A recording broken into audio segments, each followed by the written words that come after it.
বলছিলাম এত ব্যস্ত হয়ে তুমি কোথায় যাচ্ছ? আমি কলেজে যাচ্ছি। কেমন অসময়? আমার রিহার্সাল আছে, আপনি আমার পথ ছাড়ুন। এটাই তো আমার মস্ত বড় দোষ মালা।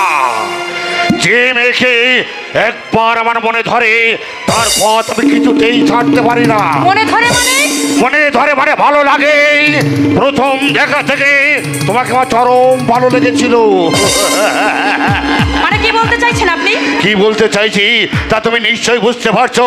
যেহেতু তুমি পূর্ণ যুবতী, তোমার যে উপচে পড়ছে যৌবনের ঢাল। আপনার লজ্জা বলতে কিচ্ছু? লজ্জা? লজ্জা তো তোমার করবে মালা, যেদিন তোমার ওই লজ্জার ঘুরে গেল একটা করে আমি। তুমি কিচ্ছু ভেবো না, রিহার্সাল আমার সঙ্গে রিহার্সাল করে তুমি আবার রিহার্সালে চলে যেও। তার মানে কিছু শোনোনি নাকি তুই? না তো, আপনার মানে শুনবার সময় আমার নেই। তুমি বিপ্লবের বোন, তোমার কাছ থেকে এমন ব্যবহার আমি কিছুতেই আশা করিনি। যে মেয়েদের সঙ্গে গায়ে পড়ে ঘনিষ্ঠতা করতে চায়, এই মালা তাদের মনে প্রাণে ঘৃণা করে। মালা? আমি মালা, আমি বিপ্লব নই। আর এই কথাটা আপনি সব সময় মাথায় রাখবেন। মনে রেখো মালা, আপনি অতি নির্লজ্জ। আপনাকে সভ্য শিক্ষিত করবার জন্যে আপনার মা বাবা টাকা পয়সা খরচ করে পণ্ডশ্রম করেছে, ভস্যে ঘি ঢেলেছে। কার সঙ্গে কিভাবে ব্যবহার করতে হয় সে সৌভাগ্য শিক্ষাটুকু তুমি এখনো পাওনি। তার সঙ্গে যা বলা উচিত আমি তার সঙ্গে তাই বলছি বাবা। তুমি কিছু মনে করো না, সব ও এখনো কিছু জানে না। আচ্ছা তুমি একটু বাইরে থেকে ঘুরে আচ্ছা, ঠিক আছে। মালার সঙ্গে আবার কিছু কথা আছে। যাও। এই শঙ্করকে তুই এভাবে অপমান করে কথা বলছিস কেন? জানিস ওর সঙ্গে আমাদের সম্পর্ক? দাদার ছেলেবেলাকার বন্ধু, এই ছাড়া অন্য কোনো সম্পর্ক আছে বলে তো আমার মনে হয় না বাবা। মনে হয় না বলে আমি তোকে জানিয়ে দিতে এসেছি, শঙ্কর সঙ্গে অল্প দিনের মধ্যেই এই বাড়িতে একটা মধুর সম্পর্ক গড়ে উঠবে। তাই আমি চাই ওর সঙ্গে তোরা সহজভাবে প্রাণ খোলা একটু মেলামেশা কর। তুমি চাইলেও অত বড় লম্পটের সঙ্গে আমি সহজভাবে মেলামেশা করতে পারবো না বাবা। এই কাকে কি বলছিস?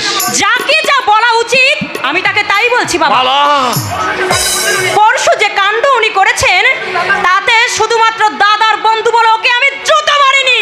মালা, সব কথা শুনে তারপর তুমি রাগ করো বাবা। পরশু রাতে আমি যখন ঘরে পড়ছিলাম একা একা, তখন কোনো রকম কোনো সারা শব্দ না দিয়েই ও আমার ঘরের ভিতরে যায়। আমি বাইরে বেরিয়ে আসতে চাইতেই ও আমার হাতটা চেপে ধরে। এত বড় সাহস ওকে কে দিয়েছে? আমি দিয়েছি। বাবা তুমি দিয়েছো? কিন্তু কিন্তু কেন দিয়েছো আমি জানতে পারি? আর দুদিন পরে ওর সঙ্গে তোর বিয়ে হবে। বাবা হ্যাঁ। এ তুমি কি বলছো বাবা? আশ্চর্য হওয়ার কি আছে রে মা, তুই বড় হয়েছিস, স্বামীর ঘরে তোকে তো যেতেই হবে রে। কিন্তু বাবা আমার যে একটা মতামত আছে। লেখাপড়া শিখে তাহলে তুমি এই শিক্ষায় পেয়েছো? লেখাপড়া শিখেছি বলেই তো আমি অন্ধের মতো তোমাকে অনুসরণ করতে পারছি না বাবা। তুমি যা ইচ্ছা তাই করতে চাও, বাবা হয়ে আমি তো কিছুতেই মেনে নিতে পারি না। একটা বাউন্ডুলের ছেলে তারই মদ খেয়ে খেয়ে ছোট লোকদের পাড়ায় পাড়ায় যে ঘুরে বেড়ায়, ঘুরে বেড়ায় সত্য, কিন্তু কেন ঘুরে বেড়ায় সেটা তুমি জানো বাবা? না, তা আমার জানবার কোনো দরকার নেই। এত বড় সাহস, ছোটবেলায় খেলার সাথী বলে তাকে যে বিয়ে করতে হবে, এই কি গুণ আছে তার? না জানে যে কোনো লেখাপড়া? আমি তো জানি বাবা, আমি একাই ওর সব অভাব পূরণ করে দেব বাবা। মালা, বাবা ছোটবেলা থেকেই আমরা দুজনে একসঙ্গে বড় হয়েছি, তাকে আমি কি করে ভুলবো তুমি বলো বাবা? মালা, তুই ছোটবেলা থেকে যেভাবে মানুষ হয়েছিস, লেখাপড়া শিখেছিস, পারবে মিলন? পারবে বল? মিলন তোকে সেভাবে রাখতে পারবে? পারবে? ওর কি আছে? যেটুকু জমি ছিল ভক্ত কুশল সব গ্রাস করে নিয়েছে, পারবে তোকে দুবেলা পেট ভরে খেতে দিতে পারবে? ও অনাহারে থেকেও আমি তার সঙ্গে সুখে থাকবো বাবা। মালা, আমার সামনে কতগুলো বলতে তোর তোর একটু লজ্জা করছে না? সত্যকে স্বীকার করবো তা তাতে আবার লজ্জা কি বাবা? বাবা রাগ করো আর যাই করো বাবা, আমি মিলনকে মনে মনে ভালোবাসি বাবা, তাই তাকে ছাড়া অন্য কোনো ঘরে আমি যেতে পারবো না বাবা, আমি কিছুতেই পারবো না। মিথ্যাই ধম করছো বাবা, মিথ্যাই ধম করছো। ধমকে কিন্তু মানুষের মনকে বসে আনা যায় না। বিপ্লব, ও এখন বড় হয়েছে, লেখাপড়া শিখেছে, নিজের ভালো মন্দ বুঝবার বয়স হয়েছে, মত নেই তবু কেন তুমি ওকে বিয়ে দিতে চাইছো? তুইও এ কথা বলছো? না বলে উপায় কি বাবা? ওই এই মুহূর্তে যে কথা বললো তার সত্ত্বেও যদি তুমি জোর করে ওকে শঙ্করের সাথে বিয়ে দাও তাহলে ও কি সুখী হতে পারবে? বিপ্লব, মনে মনে কোনোদিনও শঙ্করকে স্বামী রূপে মেনে নিতে পারবে না, সুখী হবে না, শান্তি পাবে না, সারাটা জীবন ও কেঁদে কেঁদে কাটাবে। তাছাড়া ও মিলনকে ভালোবাসে, যখন শুনবে ওর অন্য জায়গায় বিয়ে হয়ে গেছে তখন সে পাগল হয়ে যাবে। দুটো জীবন এভাবে তুমি ব্যর্থ করে দিও না বাবা। তোমাদের অন্যায় জিদের কাছে আমার মাথাটাকে আমি তো হেড করে দিতে পারবো না। সবাই বলবে অবনী মুখার্জির মেয়ের বিয়ে হচ্ছে একটা বাউন্ডুলের সঙ্গে, একটা মাতালের সঙ্গে, একটা ভিখিরির সঙ্গে। না, না, আমি তা কিছুতেই মেনে নিতে পারবো না। বলো, শঙ্করের সঙ্গে তোমার বিয়ে ঠিক, কিছুতেই তার অন্যতা হবে না। আমার শেষ কথা, আজ থেকে তুমি আর বাড়ির বাইরে যাবে না। কথাটা মনে থাকে।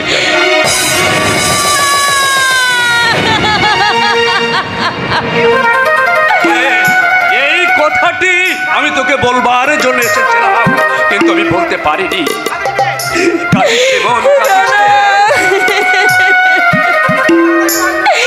মিলনকে না পেলে আমি বাঁচবো না দাদা, মিলনকে না পেলে আমি বাঁচবো না দাদা, সে যে আমার সবটুকু জুড়ে বসে আছে দাদা। তা আমি জানি রে বোন, আমি সব জানি দাদা, কিন্তু এই ছাড়া আর যে কোনো উপায় নেই। আছে আছে দাদা, একটা উপায় আছে। এই দেহে মিলন ছাড়া আর কারো অধিকার নেই দাদা। এই মন মিলন ছাড়া আর কাউকে দিতে পারবে না। সেই মিলনের সঙ্গে যদি আমার মিলন না হয় তাহলে এমন জায়গায় গিয়ে আমি দাঁড়াবো যেখানে আমাদের মিলন কেউ ভাঙতে পারবে না দাদা, আমাদের মিলন কেউ ভাঙতে পারবে না। ও কোন কুক্ষণে শঙ্করকে আমি বাড়িতে ঠাই দিয়েছিলাম ভগবান। পালা!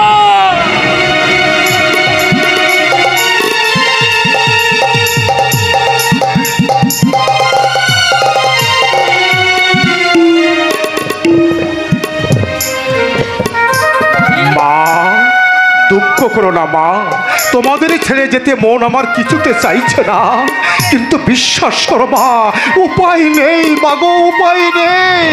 যে আগুন আমি জ্বেলেছি তার উত্তাপে আমি শুধু নিজেই জ্বলে মরি মাগো, তার কোনো আজ আমি তোমাদের গায়ে লাগতে দেব না মা। বৌমা এখনো ছেলে মানুষ বাবা, সময়ে সব ঠিক হয়ে যাবে। সারা জীবন ধুলেও কয়লার ময়লা যায় না মাগো, তোমাদের যে সহ্য করতে পারে না, কথায় কথায় যে আমাদের গরিব অবস্থাটাকে উপহাস করে তোমাকে আঘাত দিয়ে কথা বলে, তার সমর্থনে অশান্তি আরো বেড়ে যাবে মা। মাগো, তুই ওই বউকে নিয়ে সুখী হতে পারবি না বহিরি, সেই ভাবনাই তো আমাকে অস্থির করে তুলেছে মা। আমি কি চেয়েছিলাম আর কি হলো মা, মাগো, তোদের দু ভাইকে ঘিরে আমি কত স্বপ্ন দেখেছিলাম, মনে মনে আশার সৌধ আমি নির্মাণ করেছিলাম, ভেঙে গেল, অক্ষরে সব ভেঙে তার জন্য দায়ী আমি মাগো, তার জন্য দায়ী আমি। জমি মার্কা দিয়ে তুমি আমাকে লেখাপড়া শিখিয়েছো। লক্ষণের মতো ভাই যে নিজেকে সর্বশান্ত করে আমাকে বড় করতে চেয়েছে, কিন্তু আমি তুচ্ছ একটা নারীর কোহকে পড়ে কত ছোট হয়ে গেলাম মা, কত নিচে নেমে গেলাম। প্রতি মুহূর্তে নিজের প্রতি নিজের ধিক্কার আসছে, অনুতাপে অন্তর্দগ্ধ হয়ে যাচ্ছে, কাটতে পারছে না মা, কাউকে বোঝাতে পারছি না। আমি সবই বুঝি বাবা, আমি সবই বুঝি। আমি যে মা, সন্তানের মলিন মুখ দেখলে মা তার সন্তানের অন্তরের কথা বুঝতে পারে। তাই তো মা সর্বংসহা। সব মা সর্বংসহা নয়,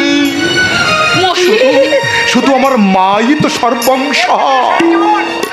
যে মা সারাটা জীবন নিজেকে ক্ষয় করে গড়ে তোলে সন্তানকে, সন্তানের মঙ্গল কামনায় যে মা প্রতিনিয়তই ভগবানের চরণে মিনতি জানায় সন্তানের মুখে একটুখানি হাসি ফোটাতে, যে মা নিজেকে সর্বশান্ত করে, সেই মাই তো শুধু সর্বংসহা। কত ব্যথা তোর অন্তরে, আমি সবই বুঝতে পারছি বাবা। ওরে মহিন, তুই যে আমার গৌরবের সন্তান। সেই গৌরবের সন্তান আজ তোমার গৌরবের মুখে চুন কালি মাচিয়ে দিয়েছে, মায়ের বিশ্বাস চূর্ণ করে ফেলেছে। অপবাদের বোঝা মাথায় নিয়ে মা ভাইকে ত্যাগ করে আজ আমি স্ত্রীর হাত ধরে কলকাতায় যাচ্ছি সুখের সংসার পাড়তে। সবাই ঘৃণায় আমার দিকে মুখ ফিরে তাকাবে, আমাকে স্তয়ন বলবে, কিন্তু তুমি বিশ্বাস করো মা, আমি চাইনি। আমি জানি না বাবা, আমি জানি বলেই তো তোর উপরে আমার দুঃখ হচ্ছে বাবা। বুঝলো না বৌমা কার কাছে কোন ঘরে এসে পড়েছিল, চিনতে পারলো না তার স্বামী শাশুড়িকে। তার জন্য আমি এক ঘরে হয়েছে, তবু আমি থেমে যাইনি। তোরা দুবাই সুখে থাকলে আমার শান্তি, কিন্তু আমার কপাল তাই ভগবানের নিষ্ঠুর ইঙ্গিতে আমার সব বঞ্চল হয়ে গেল।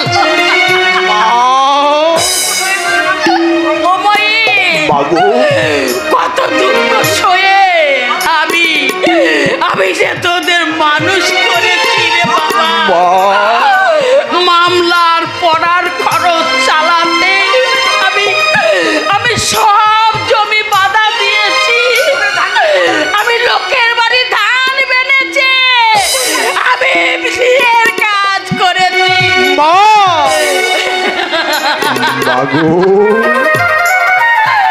আমি একদিন ভেবেছিলাম তোরা মানুষ হবে, এই রামকুশের মতো এই দুঃখিনী মায়ের পাশে তোরা দুবাই থাকবি। কিন্তু মা,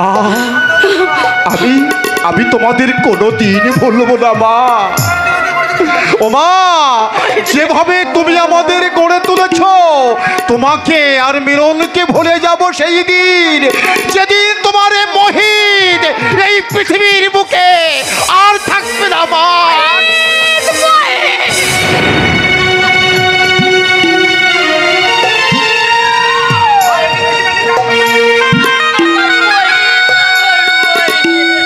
মাগো, আর একটা বেশি মাইনের কাজের সন্ধান পেয়েছি। কাজটা হয়ে গেলে তোমাকে আর মিলনকে আমি এখান থেকে নিয়ে যাব।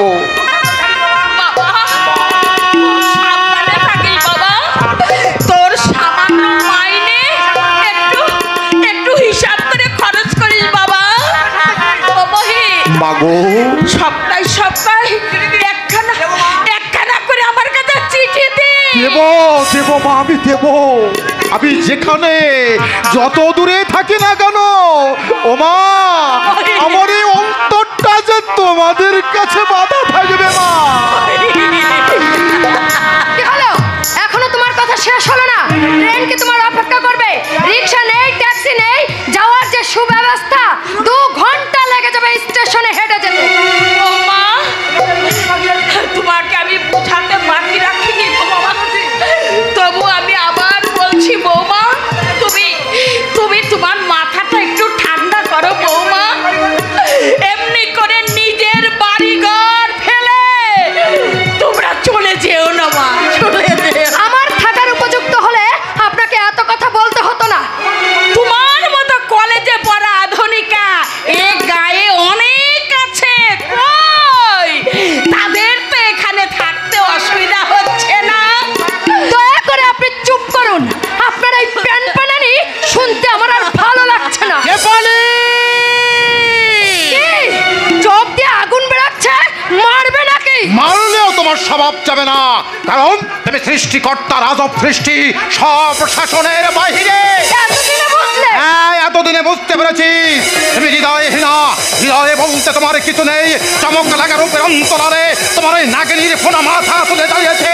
শুধু সফল মারছে, তুমি জানো শুধু টাকা, ভালোবাসা তোমার কাছে খেলার ফুল, প্রেম তোমার কাছে জলবিম্বের মতো ঘনস্থায়ী। শুধু মুখের মিষ্টি কথা আর স্বামীকে অনুসরণ করাই ভালোবাসার সার্থক রূপ নয়। বলি ভেবেছো জীবন ধারণের জন্য 2 মুঠো অন্ন আর বস্ত্র দিলেই বুঝি সব দায়িত্ব শেষ হয়ে যায়? না, তা যায় না। এ যুগের মেয়েরা আরো কিছু চায়। আরো কি চাই? চাই স্বাধীন সত্তা নিয়ে বাঁচতে, যুগের সাথে তাল মিলিয়ে হাসি আনন্দে দিন কাটাতে। আর রূপের জৌলসে পুরুষের চোখ ধাঁধিয়ে দিয়ে ওই স্বেচ্ছাচারিতার চরম সীমানায় পৌঁছাতে।